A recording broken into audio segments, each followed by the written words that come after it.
कि आपको पता है कि हमने 9th क्लास का फर्स्ट चैप्टर शुरू किया हुआ है जिसका नाम प्रॉब्लम सॉल्विंग है। और उसका जो आज हम टॉपिक नंबर स्टार्ट करने जा रहे हैं वो है 1.13।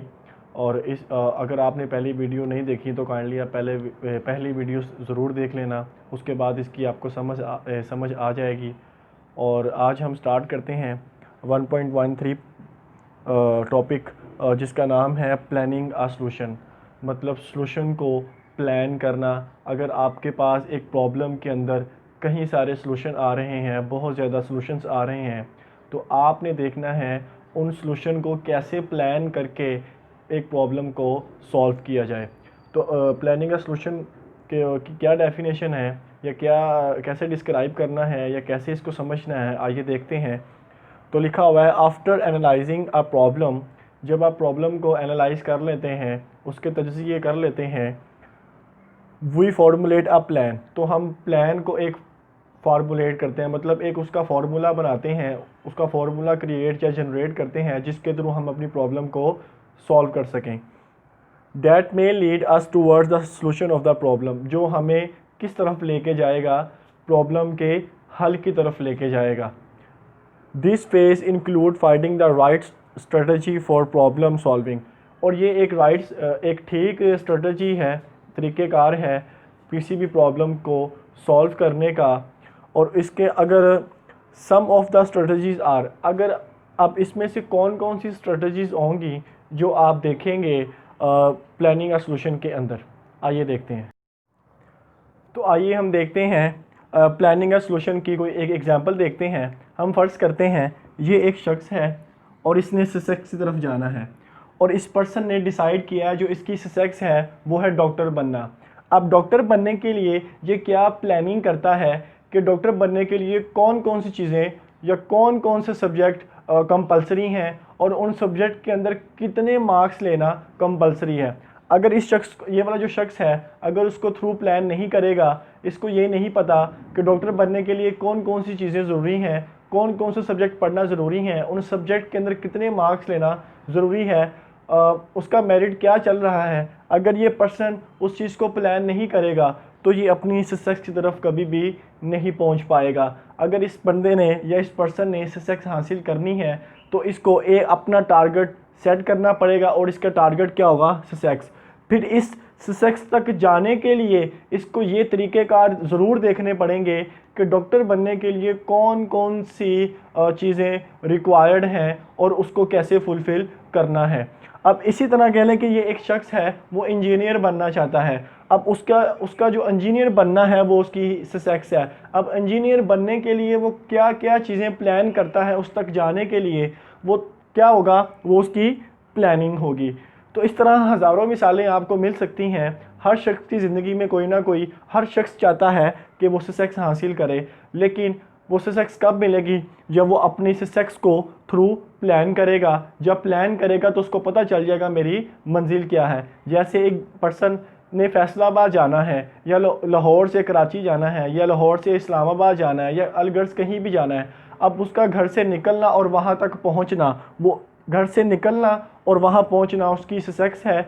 और ये जो बीच है ये उसके प्लानिंग है, मतलब उसने गाड़ी से जाना है, पैदल जाना है, जहाज़ से जाना है, किस तरह उसने जाना है, ये उसकी क्या बन जाएगी, सॉल्यूशन बन जाएगी। मतलब एक कराची तक जाने के लिए, इस्लामाबाद जाने के लिए देर आर डिफरेंट थिंग्स होंगी, गाड़ी होगी, जहाज़ होगा, बाइक होगी, मतलब कोई भी चीज़ होगी जो उसको वहाँ तक लेके जाएगी।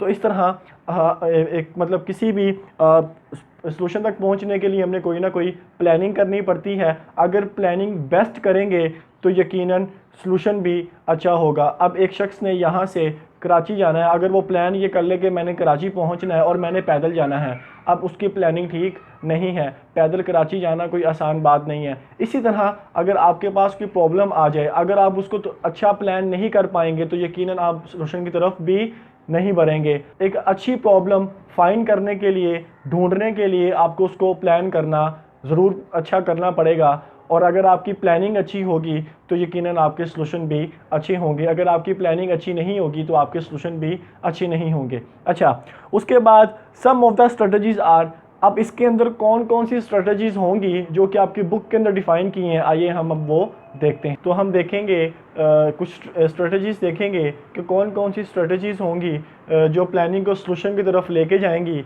आइए देखते हैं। तो सबसे पहले इसके अंदर डिवाइड एंड कॉन्कर, यानी कि ये इसके अंदर वो स्ट्रेटजी होगी जो कम्प्लेक्स प्रॉब्लम को छोटे छोटे पार्ट्स में डिवाइड कर देगी। मसलन अगर आपके पास बहुत बड़ी प्रॉब्लम आ गई है तो बड़ी प्रॉब्लम को सॉल्व करने का जो बेहतरीन तरीका होता है उसको छोटे छोटे पार्ट्स में डिवाइड कर दिया जाए ताकि उस मसले को आसानी से समझा जा सके।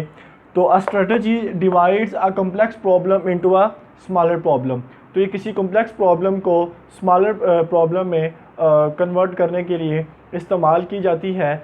जैसे अगर मैं कहूँ 7,550, अब अगर मैं इसको ऐसे लिखूं कि 7,550, तो ये एक नंबर था जो मुझे समझ नहीं आया, मैंने इसको डिवाइड कर दिया। पहले लिख दिया 7,000, फिर लिख दिया प्लस 500, फिर प्लस 50, तो ये ये बन गए 7,550 रुपये। तो जब हमने किसी बच्चे को ये नंबर समझाने होते हैं तो हम इस नंबर को इस तरह समझाते हैं ताकि उसको समझ में आ जाए। इसी तरह हम कॉम्प्लेक्स प्रॉब्लम को स्मॉल प्रॉब्लम में डिवाइड करके सॉल्व कर सकते हैं। तो ये एक बेस्ट एग्जांपल हो गई डिवाइड एंड कॉन्कर की। उसके बाद हम सेकंड देखते हैं गेस, चेक एंड इम्प्रूव। अच्छा, अगर हम प्रॉब्लम को प्लानिंग को सॉल्यूशन की तरफ लेके जाना चाहते हैं तो हमें गैसेस भी लगाने पड़ते हैं, जजमेंट भी करनी पड़ती है, उसको चेकआउट भी करना पड़ता है क्या वो ठीक है कि नहीं है। जैसा कि the designer guess a solution of a problem and then checks the correctness of the solution. जो डिज़ाइनर होता है वो गैसेस लगाता है और डिज़ाइन करता है प्रॉब्लम को किसी नक्शे के मुताबिक, फिर वो देखता है उसके अंदर करेक्टनेस देखता है कौन सी चीज़ कहाँ पर सूटेबल होगी। जिस तरह एक घर बनाने के लिए एक डिज़ाइनर की ज़रूरत होती है जो कि घर का नक्शा तैयार करता है। अब जिसने उस घर को बनाना होता है उसने सोचा होता है कि मैं अपने घर को इस तरह बनाऊंगा, यहाँ पर कमरे होंगे, यहाँ पर फलां चीज़ होगी, यहाँ पर फलां चीज़ होगी। तो जो डिज़ाइनर होता है वो डिज़ाइन करते हुए कहता है ये चीज़ यहाँ पर सूट नहीं करेगी बल्कि इस चीज़ का यहाँ पर होना ज़्यादा बेहतर होगा। तो इसी वो कौन चेक कर रहा होता है? वो डिज़ाइनर चेक कर रहा होता है। तो वो डिज़ाइन करते हुए भी चीज़ों को करेक्ट किया जा सकता है। इंसान ने जो सोचा होता है वैसा तो नहीं होता, जब चीज़ को तैयार किया जाता है तब पता चल जाता है वो चीज़ कैसी है। तो पहला जो मैंने स्टेप बताया डिवाइड और कॉन्क्यूर का है। सेकंड जो मैंने आपको बताया guess and check and improve, जिसकी डेफिनेशन मैंने आपके साथ शेयर। थर्ड हम देखते हैं इसके अंदर जो प्लानिंग का सोल्यूशन के अंदर स्ट्रेटजी है वो है एक्ट इट आउट, यानी कि एक्ट करना, अमल करना। जो आपने प्लान किया है उस पर अमल करना शुरू कर देना। जैसा कि in this strategy the designer defines the list, जो डिज़ाइनर होता है वो लिस्ट को डिफ़ाइन करता है और टू डू करने के लिए टास्क आफ्टरवर्ड ही या शी परफॉर्म द टास्क। इस पे जो काम होता है उसको हम परफॉर्म करना शुरू कर देते हैं।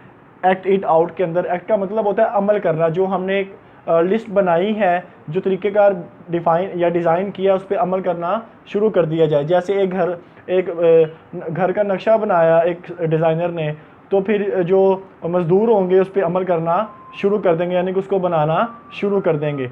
और ये वाला जो प्रोटोटाइप यानी कि ड्रॉ करना, पिक्चर बनाना, तो this technique draw a pictorial representation of the solution.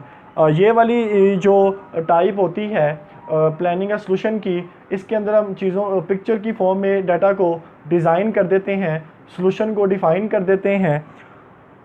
It is not a final solution, और ये फाइनल सॉल्यूशन नहीं होता क्योंकि डिज़ाइन करना एक फाइनल सॉल्यूशन नहीं होता। डिज़ाइन करने से हमें एक जब पिक्चर फॉर्म में कोई भी चीज़ समझ आ जाती है तो हम पिक्चर से देखते डाटा को फ़ौरन से समझ जाते हैं। बाज़ औक़ात हमें वर्ड्स की समझ नहीं आती, अल्फाज की समझ नहीं आती, लेकिन हम पिक्चर देखते हैं तो हम उस शख्स की बात को समझ जाते हैं। मसलन अगर आपको एक शख्स कहता है कि यार तुम फ़लाँ जगह जाओ, उस गली के अंदर फ़लाँ घर के अंदर ये होगा, तो तुम वहाँ जाके ये चीज़ दे आओ, ऐसे समझ नहीं आएगी। अगर वो बंदा उसको वहाँ साथ अपने ले जाए और उस जगह तक उस घर को दिखाए, लेकिन जब दोबारा उसको कहेगा तो फ़ौरन उस जगह तक चला जाएगा, क्योंकि बताने में और जाने में फ़र्क होता है।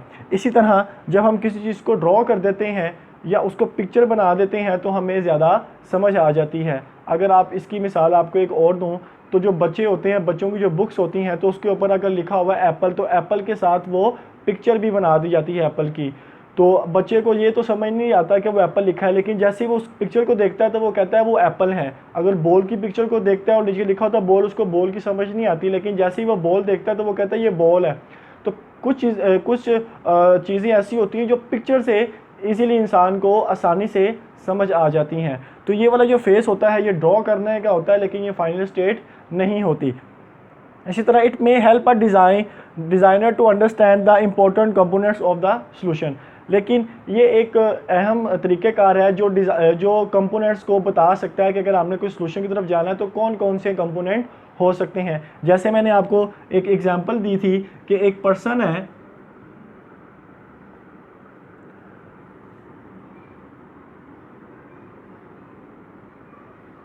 वो सक्सेस चाहता है, एक पर्सन डॉक्टर बनना चाहता है।